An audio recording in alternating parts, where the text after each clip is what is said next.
சாந்த வடிவம், தவத்தின் உருவம், ரேணுகை தாய். கணவன் உத்தரவால் மகன் பரசுராமன் அவள் உயிரெடுத்தான். ஆனாலும் மகன் பற்று கண்ணீர் சிந்தியது. அருளால் உயிர்த்தெழுந்தாள். பரமேஸ்வரியாய் மாறினாள். சக்தி ரூபமாய் அருள்மழை தருகிறாள்.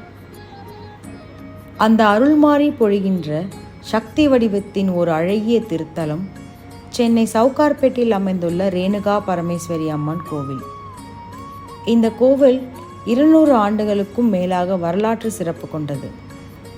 வள்ளலார் சுவாமிகள், சுவாமி விவேகானந்தர் இந்த கோவிலுக்கு தரிசனம் செய்த திருக்கோவில். இங்கே அம்மன் மாரியம்மன் தலை வடிவமாகவும் மற்றொரு சன்னதியில் முழு உருவமாக ரேணுகா பரமேஸ்வரியாக 2 வடிவங்களில் வழிபடப்படுகிறார். இங்கே விஸ்வநாதர், விசாலாட்சி அம்மையுடன் வழிபடப்படுகின்றனர். இத்திருக்கோவிலில் படிகளே சக்தி வாய்ந்ததாக கருதப்படுகிறது. சுற்றியுள்ள வணிகர்கள் தொழில் தொடங்கும் முன் அம்மனை தரிசிப்பது வழக்கமாக கொண்டுள்ளனர். இங்கு பூஜித்து தரும் எலுமிச்சை மிளகாய் மாலையால் தீய சக்திகள் விலகும், தொழிலில் முன்னேற்றம் வரும் என்பது நம்பிக்கை.